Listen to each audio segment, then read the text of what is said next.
Hello everybody and welcome back to RainBro Crafts. My name is Colton and today I will be making for you the final soap in our October horror movie collection, and this soap is of course the final girl, the last person alive in the horror movie, and it is really a knockout for our final soap in this collection. It is scented with Lovespell from Brambleberry, which is a really great scent. Maybe not one you would think of for an October scent collection, but it is really a must try. So stay tuned and watch us make this final girl inspired soap. Alrighty, let's get this final girl soap making started. So this soap was inspired by all of the amazing final girls in all of our favorite slasher movies. For anyone who doesn't know what a final girl is, that is the final lady that is alive at the end of a horror movie, usually a slasher film. And this is a trope that is in countless horror movies. Some notable ones would be Laurie Strode, played by Jamie Lee Curtis in the Halloween movies. We have Ripley from the Alien franchise. We have Sue Snell from Carrie. Just the list goes on. And this movie, Sidney Prescott from Scream, of course. This soap is an homage to that. So we were thinking when we designed this to embody like 80s neon.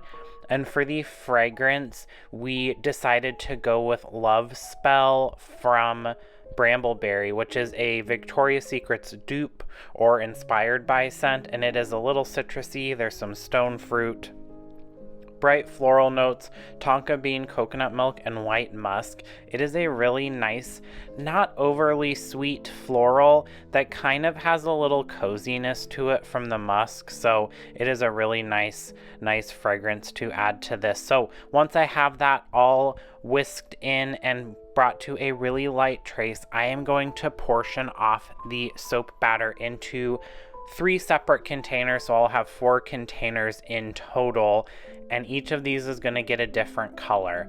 When I was designing this, Zach found a reference picture of like dark neon colors, and if I can find the photo, I'll put it up in the corner here. And for the actual soap design, I was going for the bonfire soap that I made last year around August time frame. So I wanted to do like flame colors, but make them neon. So that's where the blue, the pink, and the purple came from, with a black base. Anytime you put black as a base for other colors, it really makes the colors pop. And since I didn't have true neon micas, I was thinking this would really help make each of the colors individually really stand out against that dark background. They're all custom mica blends here that I have, because I kind of just picked a little from each of the micas that I already had on hand, except for the black. And you know what the black mica is that I used? It is Black Pearl, because that is one that I always tend to gravitate towards.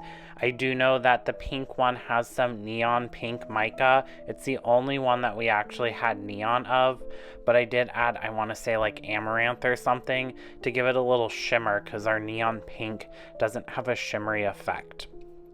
We will blitz those up really quickly just to make sure all of the micas are well incorporated. And I went from the lightest color, which is the pink, all the way to the darkest, which is the black, kind of in order. So I didn't have to worry about muddying my colors or diluting them with the other colors.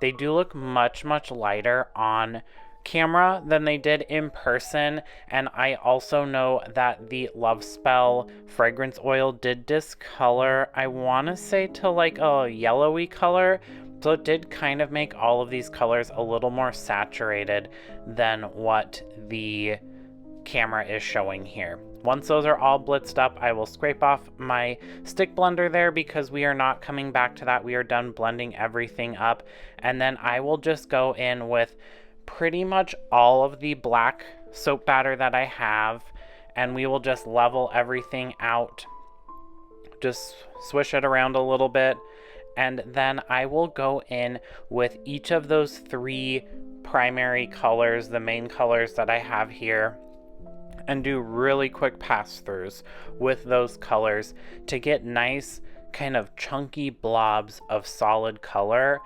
And when I'm doing this effect in particular, I find that pouring over the color that I just previously did creates the best result, the like most swirly, chunky, colorful blobs in the soap. And so I'm just going to go through and repeat that with each of the colors until I am all out. And I was able to get like 2 passes of each color. Really, I did kind of make a little bit of a mess, so that's what I'm cleaning up there with my scraper.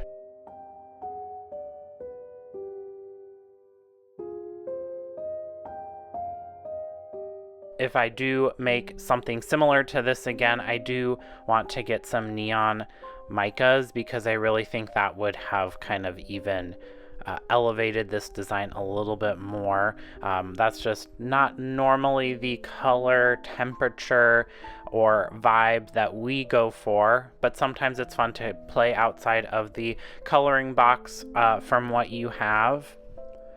Now for the top, we are going to scrape out the remainder of that black mica and do just a few more lines in between where those other colors ended up, just to make sure everything is level. We aren't going to come back to this container either, so I want to get out as much soap batter as possible to make cleanup easier.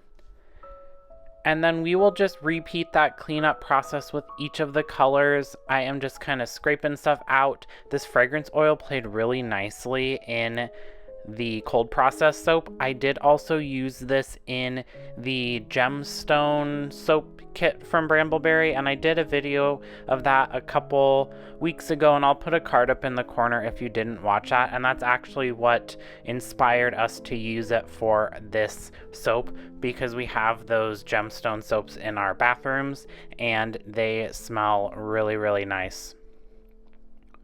We also thought it would be fun to do something that wasn't quite so autumnal, because a lot of our other scents were pretty warm and cozy, and this was not that, which we appreciate, a little something special and extra. After we have all of the soap scraped out of the containers, it is time to complete our top design.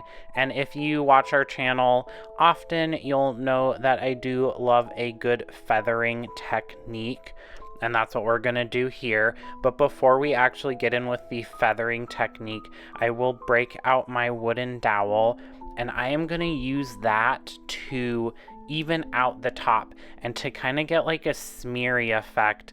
In the reference photo that I had, it was like neon lights over like a rainy street, so that's kind of what I was going for here, was the like reflection on the wet pavement at nighttime. And I am really, really pleased with the color story of this soap. It looks very like 80s retro, like arcade, and that is exactly what we were going for. I then went in with a little bit of eco glitter in my mister there. It is hard to see in person or on camera, but in person it is visible, and that's kind of the story with all of the eco glitter that we use, especially the really fine kind. It just doesn't show up on camera that well. After 24 hours, we unmold it, and it is time to slice up. I did ever so gently steam the top of the soap here, just to get it a little more shiny than what it was looking like. It also makes the colors pop just a little bit more, and that's what we were going for, especially with this super fun soap design here. Once our slab is split into loaves, it is time to break out Dorothy, and then we can see how the inside of the bar turned out, and it was definitely worth it. That is exactly what we were going for. Super chunky, vivid, colorful swirls through a super dark background. It looks great, and it smells even better. I could not have been more pleased with this soap design. In the comments down below, I would love to hear your favorite final girl from a horror movie and those movies that they play. If it's in a series, what's your favorite of the series as well? Because we are always looking for good horror movies to add to our spooky season watch list.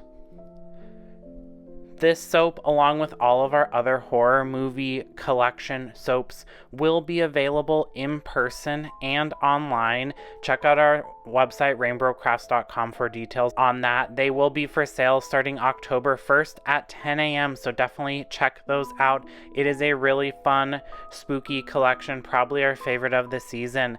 If you do want to support the channel and get soaps or candles of the month from us, check out our website, rainbrocrafts.com, for information on becoming a subscriber or a big ol' flamer. They get soaps and candles of the month from us, and we appreciate each and every one of them. Thank you so much for watching. Don't forget to like this video, comment down below your favorite final girl, subscribe to the channel, and ring the bell icon. Thanks. Bye.